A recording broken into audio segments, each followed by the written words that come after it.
Party जिंदाबाद, जनशक्ति उदय party जिंदाबाद, निर्वाचन आयोग जिंदाबाद, निर्वाचन आयोग जिंदाबाद, निर्वाचन आयोग के भ्रष्ट अधिकारी मुर्दाबाद, निर्वाचन आयोग में भ्रष्ट अधिकारी मुर्दाबाद।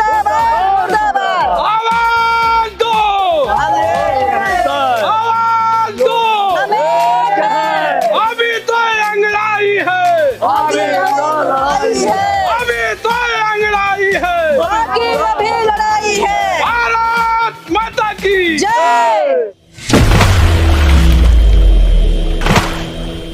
जनशक्ति उदय पार्टी महिला शक्ति भी है, पुरुष भी है, प्रबुद्धजन भी हैं और सोशल मीडिया के इन्फ्लुएंसर भी हैं आपके साथ जी।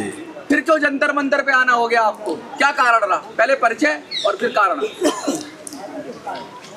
मैं उदय पासवान जनशक्ति उदय पार्टी का अध्यक्ष हूँ और डिस्ट्रिक्ट औरंगाबाद बिहार का रहने वाला हूँ। बोलते रहिए। मैं 2021 में जो है हमने पार्टी के पंजीकरण के लिए जो है अपना फाइल जमा किए थे। जमा करने के बाद उन्होंने 6/6/2022 को पार्टी जो है हमारी फाइल दी आम जनशक्ति पार्टी के नाम से। उन्होंने पार्टी अप्रूवल करके जनशक्ति उदय पार्टी का नाम दिए। नाम देने के बाद उन्होंने कहा कि आप जो है 2 क्षेत्रीय और 2 राष्ट्रीय 4 पेपर में 2 दिन चलवा करके आप छपवा करके न्यूज जो है कटिंग एक फर्मा भेजे थे कि इसमें कटिंग जो है काट के चिपका के करके भेजना है। हमने निर्वाचन आयोग में जाके जमा कराए। जमा कराने के बाद कुछ दिन के बाद चिट्ठी पे आता है कि आपने ओरिजिनल नहीं दिया है, फोटो कॉपी दिए हैं। मैंने उनको रिसीविंग, जबकि मेरे पास है, मैं रिसीविंग करा रखा हूँ जिस लेटर को हमने दिया हूँ। ये मेरे पास उनका रिसीविंग है ऑफिस का, ये उनका मोहर है। ये हमने टोटल पेपर उनके पास जमा करा दिया हूँ। उसके बाद उन्होंने प्रयास करने के बाद जब लोकसभा के चुनाव नज़दीक आए, मैंने 200 बोले, वहाँ तो कोई मिलने के लिए कई बार चिट्ठी देने के बाद मिलने के लिए मिलते ही नहीं। यहाँ तक कि मैं एक भारत के नागरिक होते हुए मैंने निर्वाचन आयोग में मुख्य आयोग राजीव कुमार जी के ढूंढते ढूंढते उनका निवास पर पहुंच गया और जब लोकसभा चुनाव उन्होंने शांतिपूर्वक कराया था तो मैं उनको ये सोचा कि धन्यवाद कर दूं, एक गुलदस्ता भेंट कर दूं। लेकिन जब उनके घर पर गुलदस्ता लेके गए तो उन्होंने मना कर दिया कि मैं यहाँ घर पे किसी से मिलता नहीं हूँ, मैं गुलदस्ता आपका नहीं लूँगा। फिर वहाँ से ऑफिस आए, ऑफिस में भी जो है शाम तक बैठे रहे।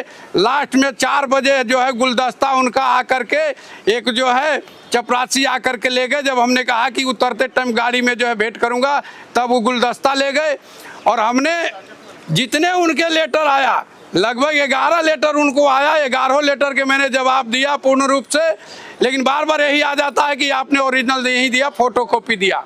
इसी के बीच एक एजेंट के मेरे पास फ़ोन आता है।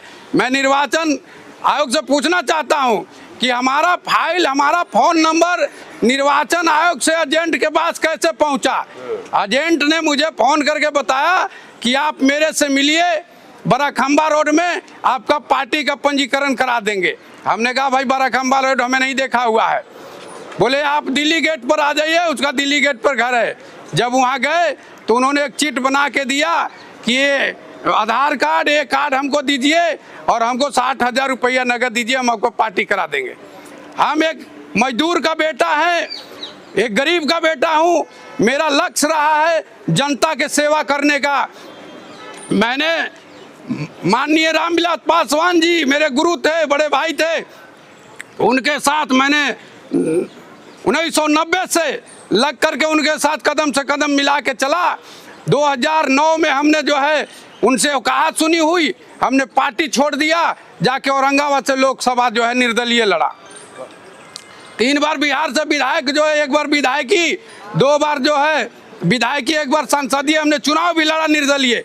मेरा लक्ष्य है कि किसी भी हाल में जनता के बीच में जाएं, जनता के सेवा करें। जनता के, हमारे देश के जितना नेता हैं वोट तो ले लेते हैं, आश्वासन दे देते हैं, बड़ी बड़ी बात करते हैं, लेकिन रात के गरीब मजदूर किसान का बेटा के किसी के 12 बजे रात के अगर आवश्यकता पड़ता है, मुसीबत पड़ता है तो फोन नहीं उठाते हैं। मैं इस माध्यम से मैं चाहता हूं कि मेरा पार्टी का पंजीकरण दें और मैं जनता के लिए रात दिन काम करूं। मैं मोबाइल कान तर लेके सोता हूं, कहीं से फोन आता है मैं उसी रात के फोन उठाता हूं। जिस अधिकारी को फोन करना होता है आज भी फोन करता हूं और उनका कहता हूं कि आप सोइए नहीं। मैं डीएम एसपी को फोन करके रात के 12 बजे जगाता हूं कि आप सोइए नहीं, आप जनता के नौकर हैं। देखिए वहाँ अत्याचार हो रहा है, वहाँ भ्रष्टाचार हो रहा है, वहाँ आप कॉल कीजिए, आपका थानेदार नहीं सुन रहा उसको सुनाइए। तो हमारा एक लक्ष्य है कि जब तक हम जिंदा रहेंगे तब तक हम लड़ते रहेंगे, जनता के लिए लड़ते रहेंगे। अगर खून भी देना होगा तो हम एक एक कतरा खून जनता के लिए देने के लिए हम समर्पित है। और पार्टी के किसी भी हाल में, अभी तो एक टेलर है, आगे हम लोग अगर नहीं देंगे तो हम हजारों की संख्या में पहुंच करके यहाँ जो है धरना देंगे, भूख हड़ताल करेंगे, यहीं मरेंगे। जब तक पंजीकरण नहीं मिलेगा यहाँ से नहीं जाएंगे। फूलचंद जी क्या कहेंगे आप, कैसे लड़ेंगे आगे? निर्वाचन अगर एक कागज पे मुहर नहीं लगाएगा, क्या हमारे उदय भाई चुनाव नहीं लड़ेंगे? लड़ेंगे, अवश्य लड़ेंगे, लड़ेंगे। इसलिए ये समाज सेवी है, क्रांतिकारी है, आंदोलनकारी हैं।